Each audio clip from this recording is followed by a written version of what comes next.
بسم اللہ الرحمن الرحیم۔ اللہ کے نبی حضرت ابراہیم علیہ السلام بہت ہی معتبر پیغمبر گزرے ہیں۔ حضرت ابراہیم علیہ السلام نے پہلا نکاح اپنی چچا زاد سارہ سے کیا۔ حضرت سارہ آپ سے 10 سال چھوٹی تھیں۔ اللہ کے نبی حضرت ابراہیم اپنے بچپن ہی سے ان بتوں سے جنہیں ان کی قوم پوجتی تھی سخت بیزار تھے۔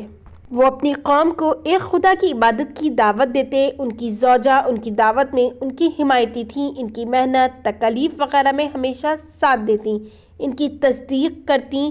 جب کافروں نے حضرت ابراہیم کو آگ میں ڈالنا چاہا تھا، ہمت بندھانے والی ان کی زوجہ ہی تھیں۔ حضرت ابراہیم علیہ السلام کے پیروکار چند ہی لوگ تھے، حتیٰ کہ آپ کے والد بھی بت پرستی پر قائم تھے۔ حضرت ابراہیم بڑے رنجیدہ تھے۔ حضرت ابراہیم نے اپنی اہلیہ اور بھتیجے حضرت لوط کے ساتھ نہر فرات عبور کی اور ہجرت کی۔ اس کے بعد حضرت ابراہیم علیہ السلام مصر تشریف لے گئے۔ اس وقت بھی ان کی یہ مومن زوجہ ان کے ساتھ تھیں، جو ہر تکلیف اور سہولت میں ان کا ساتھ نہیں چھوڑتی تھیں۔ ایک مرتبہ یہ میاں بیوی سفر کرتے کرتے ایک ظالم حکمران کے علاقے میں پہنچ گئے۔ اس حکمران کو بتایا گیا کہ ایک شخص آیا ہے، اس کے ساتھ ایک خوبصورت عورت بھی ہے۔ اس ظالم حکمران نے ان دونوں کو بلا بھیجا۔ اس نے حضرت سارہ کے ساتھ دست درازی کرنی چاہی تو اسے قدرت کی طرف سے پکڑ لیا گیا۔ اس نے حضرت سارہ کو کہا، میرے لیے دعا کر دے، میں تجھے تکلیف نہیں دوں گا۔ آپ نے دعا کی، اسے چھوڑ دیا گیا۔ تو پھر اس نے ہاتھ بڑھایا، پھر پکڑا گیا، پھر اسے دعا کے لیے کہا گیا۔ جب انہوں نے دعا کی تو اسے چھوڑ دیا گیا۔ اس کے بعد اس کے پاس کوئی چارہ نہ تھا کہ وہ حضرت سارہ کا اکرام کرتا۔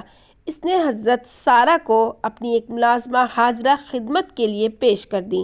حضرت سارہ اس کے بعد حضرت ابراہیم کے پاس تشریف لائیں۔ وہ نماز پڑھ رہے تھے۔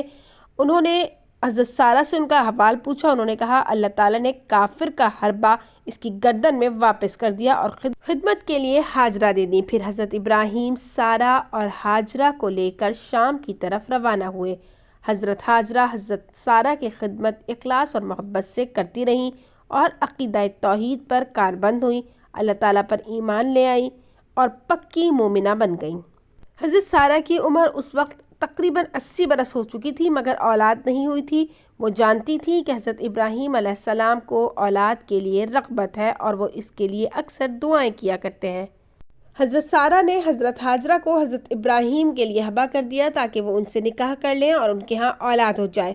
حضرت ہاجرہ کی عمر اس وقت 30 سال تھی جب آپ حضرت ابراہیم کے نکاح میں آئیں اور اللہ تعالیٰ نے اسماعیل علیہ السلام جیسا بیٹا عطا فرمایا۔ حضرت سارہ نے جو ایثار کیا تھا، ایسا ایثار بہت کم عورتیں کر سکتی ہیں۔ حضرت سارہ نے جو ایثار کیا اس کا بدلہ اللہ تعالیٰ نے انہیں دیے بغیر نہ چھوڑا، اور حضرت سارہ کے پاس فرشتے ایک مکرم اور صالح بیٹے کی خوشخبری لے کر نازل ہوئے، اور یہ پیدائش ایک معجزہ بنی، کیونکہ حضرت سارہ سن یاس کو پہنچ کر بوڑھی ہو چکی تھی، لیکن اللہ تعالیٰ جو چاہتے ہیں کر گزرتے ہیں۔ حضرت سارہ کو خود بھی اس بات پر یقین نہ تھا کہ اس عمر میں آ کر اللہ تعالیٰ انہیں اولاد کی نعمت سے سرفراز کرے گا، لیکن اللہ تعالیٰ نے انہیں حضرت اسحاق علیہ السلام کی خوشخبری دی اور حضرت اسحاق علیہ السلام کے بعد حضرت یعقوب علیہ السلام کی بھی۔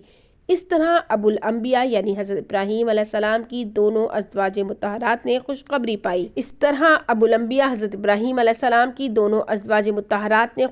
پائی۔ اور دونوں کے ہاتھوں پر معجزات ظاہر ہوئے۔